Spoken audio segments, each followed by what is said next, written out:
Sudah saatnya kita umat Islam berpikir bahwa ekonomi Islam harus kuat.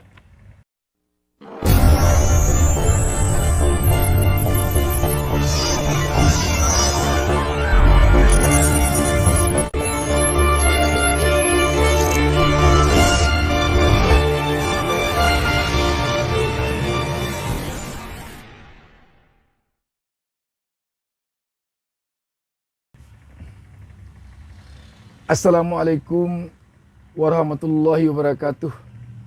Alhamdulillah, saya bersyukur kepada Allah Subhanahu wa taala atas berkenannya Allah mengizinkan saya bertemu kembali dengan penonton channel YouTube Musa Minarda. Saya mendoakan kepada Allah Subhanahu wa taala agar semoga kita semakin sukses di dalam menjemput rezeki yang diberikan Allah Subhanahu wa taala. Sahabat BN yang mulia, saya ingin sampaikan pada kesempatan ini bahwa kita umat Islam harus kaya raya. Kenapa demikian? Apapun alasannya, kemapanan ekonomi di muka bumi ini sangat perlu untuk mencapai tujuan. Demikian juga untuk mencapai tujuan mengangkat derajat dan harkat martabat umat Islam di muka bumi ini. Khusus untuk di Indonesia, yang mayoritas penduduk negara Indonesia adalah umat Islam yang mencapai 87,2% atau sekitar 199 juta penduduk Indonesia adalah menganut atau beragama Islam dari 271 juta lebih penduduk Indonesia. Kita sudah berpengalaman. Di zaman Rasulullah, Islam saat itu sangat pesat perkembangannya. Bahkan sepertiga dari dunia waktu itu dikuasai oleh Islam. Kita masih ingat bagaimana waktu itu Spanyol perkembangan Islamnya sangat pesat. Eropa, Afrika, dan pada umumnya Islam di muka bumi ini saat itu sangat berkembang pesat. Kalau kita amati kenapa sampai begitu pesat perkembangan Islam waktu itu? Adalah karena penguasa-penguasa dari kalangan Islam itu pada umumnya kaya raya. Mulai dari Nabi Muhammad Rasulullah Sallallahu Alaihi Wasallam sendiri adalah seorang yang kaya raya. Istri beliau Khadijah pengusaha sukses. Beliau sendiri pengusaha sukses. Demikian pula kalau kita lihat para sahabat waktu itu. Siapa yang tidak mengenal Abdurrahman bin Auf, seorang yang kaya raya? Siapa yang tidak mengatakan Utsman bin Affan adalah seorang pengusaha yang kaya raya? Abu Bakar As-Siddiq dan lain-lain sahabat lainnya. Sehingga perkembangan agama Islam waktu itu sangat-sangat pesat. Tetapi ketika pasca meninggalnya Rasulullah, ketika itu umat Islam di Arab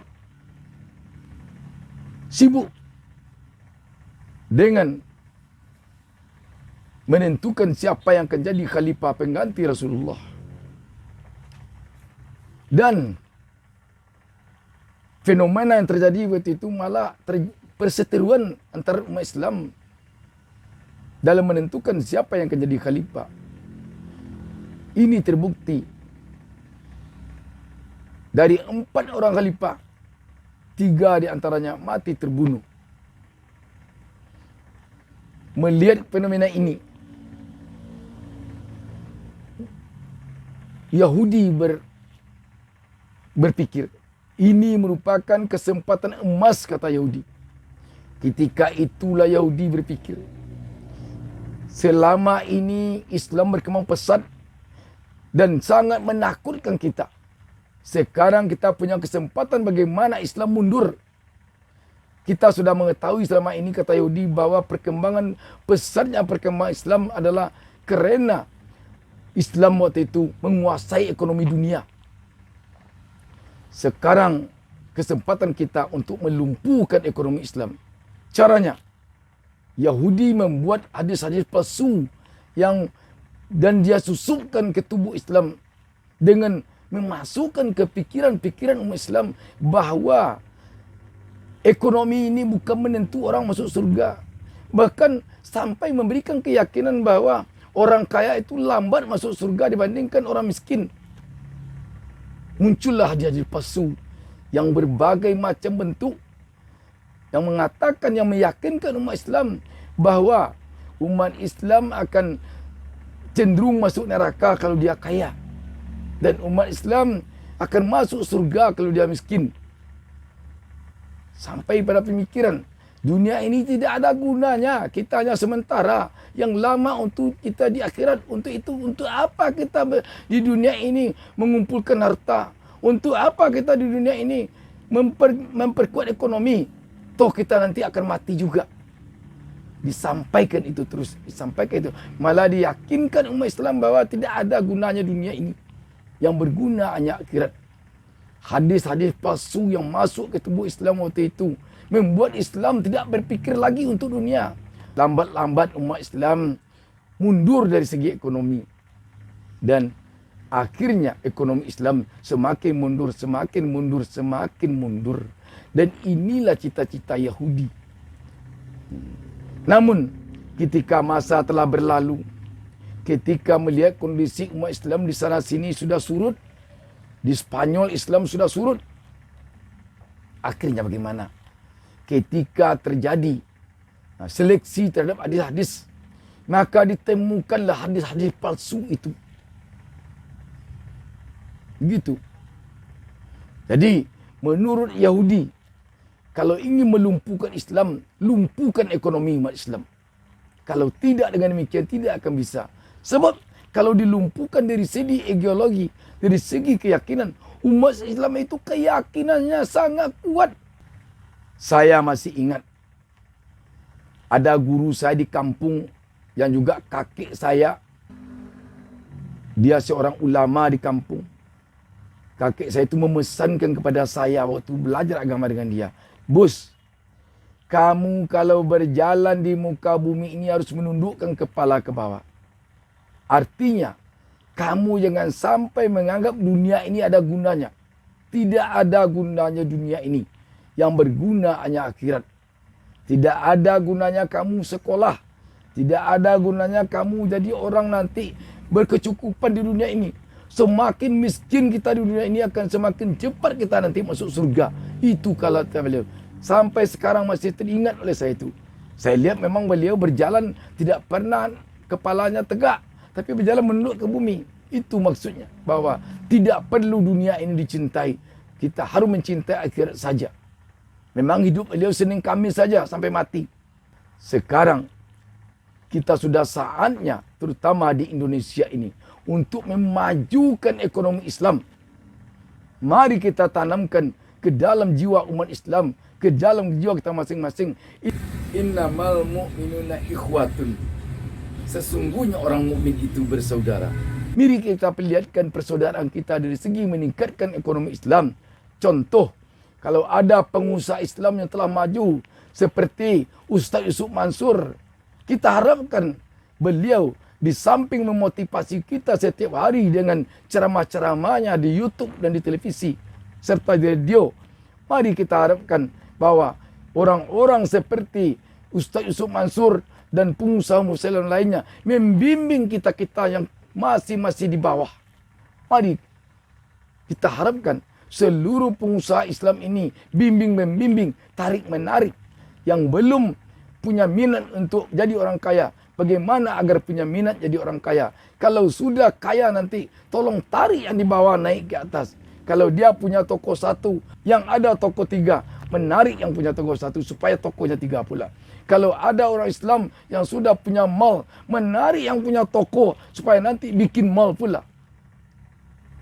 Itu yang kita harapkan di bumi Indonesia ini. Kenapa demikian? Kalau tidak demikian, kalau hanya dengan kuantitas, dengan jumlah Islam yang banyak saja diandalkan, tidak akan bisa kita berkembang.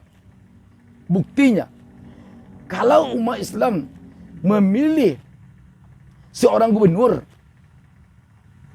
kalau seandainya gubernur itu disponsori oleh non-muslim, pengusaha sukses dari non-muslim, walaupun yang disponsorinya umat Islam, dia akan bikin perjanjian dulu, saya mau sponsori, tetapi nanti tolong bantu saya ini. Sehingga tidak akan mungkin umat Islam yang menjadi gubernur itu disponsori oleh non-muslim atau disponsori oleh Yahudi. Yahudi tidak akan mungkin mengatakan, kamu saya sponsori, tapi tolong majukan Islam. Tidak mungkin. Tidak mungkin. Jadi, jangan heran kalau seandainya sekarang kita melihat ada terkesan pemimpin-pemimpin kita yang tidak pro-Islam. Kalau ingin Islam maju, harus Islam itu disponsori pula oleh umat Islam yang betul-betul taat kepada agama Islam. Agar tune-in antara pemimpin yang beragama Islam dengan sponsor yang juga beragama Islam, yang Islamnya taat, yang Islamnya kafah. Seorang sponsor pemimpin, taruhlah sponsor bupati, sponsor gubernur, kalau ada perda yang pasalnya nanti mengganggu sponsor, sudah pasti sponsor itu akan mengatakan kepada gubernur yang disponsorinya, hei Pak Gubernur, tolong itu pasal itu merugikan saya. Apakah mungkin sponsor ini membantah? Jangan diatur-atur saya sebagai gubernur. Tidak masuk akal. Nah, tidak masuk akal. Karena itu kita harapkan Islam khususnya di Indonesia benar-benar nanti akan menjadi kuat ekonominya.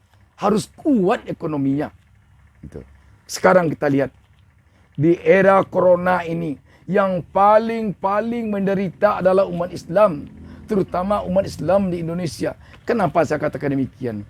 Sekarang yang menjual peralatan alkes, alat-alat kesehatan, di mana negaranya? Apakah pengusaha Islam? Tidak. Jadi yang menderita akibat corona ini umat Islam. Kita harus beli dari negara non-muslim. Padahal kita susah. Alkes, alat-alat kesehatan yang lain, peralatan apapun kita harus beli dari negara-negara non-muslim. Sehingga mungkin saja makin lama corona ini akan memperkaya negara-negara muslim, negara-negara maju. Karena bisa dia menjual vaksin banyak, bisa dia menjual alkes yang lain-lainnya banyak ke negara-negara seperti negara Indonesia. Indonesia negara yang penduduknya besar. Ini pasar yang paling empuk bagi dunia. Ini. Coba kalau Islam yang maju ini. Islam punya pabrik vaksin. Islam punya pabrik alkes. Tentu dia akan begini jadinya. Untuk itu ingin saya sampaikan. Kalau ada pembicaraan, ceramah-ceramah orang Islam yang mungkin membuat kita tersinggung, jangan kita buat emosi langsung. Kita sadarkan diri kita. Kita jadikan itu untuk memotivasi kita bahwa umat Islam harus kaya. Banyak pun kita nanti jumlah umat Islam di Indonesia ini tidak akan bisa kita menentukan siapa pemimpin kita kalau kita masih mengandalkan non pengusaha Islam yang untuk jadi sponsor. Coba, tidak akan mungkin. Lebih baik saya kemukakan di sini. Sudah saatnya kita umat Islam berpikir bahwa ekonomi Islam harus kuat. Kalaulah nanti umat Islam, pemilih dari kalangan Islam tidak bisa lagi dibeli dengan uang 100.000 untuk satu suara. Kalaulah nanti umat Islam tidak bisa lagi dirayu-rayu dengan uang 50.000 untuk satu suara, untuk mencoblos seorang calon. Karena kehidupannya sudah mapan. Karena ekonominya sudah mapan. Barulah Islam nanti akan bisa menentukan siapa pemimpinnya. Kita sudah membuktikan di zaman Rasulullah ketika Islam, ekonomi Islam mapan. Islam tidak bisa diolang-alik, tidak bisa dipengaruhi oleh yang lain. Yahudi sendiri pun tidak bisa. Karena mau bagaimana menyogok sahabat dia pengusaha sukses semua. Coba sogok Utsman bin Affan, pengusaha terkenal. Coba sogok Abu Bakar As-Siddiq, karena dia orang kaya raya. Mau disogok dengan uang berapa dia? Mau dia buatkan rumah sebagus apa? Mau dia dikasih apa? Coba bayangkan umat Islam. Coba kita bayangkan. Rasulullah ketika menikah dengan Khadijah, maharnya 20 ekor onta. Taruh onta itu harganya sama dengan Avanza sekarang saja. Siapa kita umat Islam sekarang yang berani di Indonesia ini memberi istri nikah dengan mahar 20 unit Avanza? Coba. Tetapi yang kedengaran ke telinga kita selama ini, Nabi Muhammad itu orang miskin. Punggungnya itu terlihat bekas pelepah kurma, dia tidur. Itu yang ditanamkan kepada kita. Bagaimana kita sulit mendapat informasi bahwa Rasulullah itu seorang pengusaha sukses. Umur 12 tahun saja beliau sudah jadi pengusaha antar negara.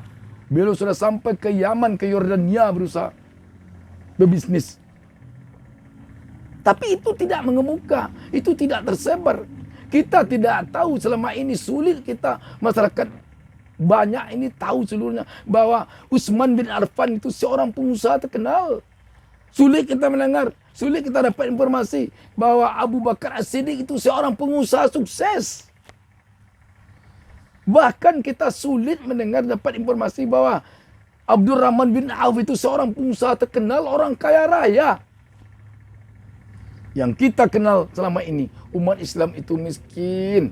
Umat Islam itu miskin. Umat Islam itu tidak mau kena hawa dunia.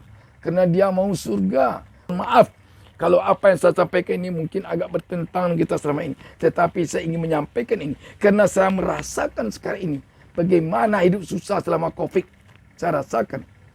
Kalau selama ini setiap Ramadan kita mungkin bisa mengundang anak yatim 50 orang, 100 orang untuk buka bersama. Sekarang 1 orang saja susah. Kerana usaha kita hancur oleh Covid. Sekali lagi, mari umat Islam bangkit, tegakkan kepala tanpa iri dan dengki. Jangan sampai kita ingin lampu kita nyala, kita padamkan lampu orang. Jangan. So, kita buka toko jam 7, dia buka toko jam 6. Atau dia buka toko jam 7, kita buka toko jam 10. Tak mungkinlah. Kita buka jam 6 kalau perlu. Itu. Kalau dia kerjanya pergi jam 4 pagi, pulang jam 11 malam. Kita pergi jam 8 pagi, pulang jam 2 siang. Mana mungkin. Mana mungkin. Nanti disesali Allah. Tuhan tidak adil. No Muslim aja kaya dibuatnya. Saya miskin. Coba koreksi diri kita. Kita pemalas. Banyak tidur daripada bangun. Orang no Muslim rajin-rajin. Dia banyak bangun daripada tidur. Dia bilang Tuhan tidak adil. Dia bilang Allah tidak adil. Tidak bisa. Mari kita bangkit sekali lagi. Demikian banyak maaf. Wassalamualaikum warahmatullahi wabarakatuh.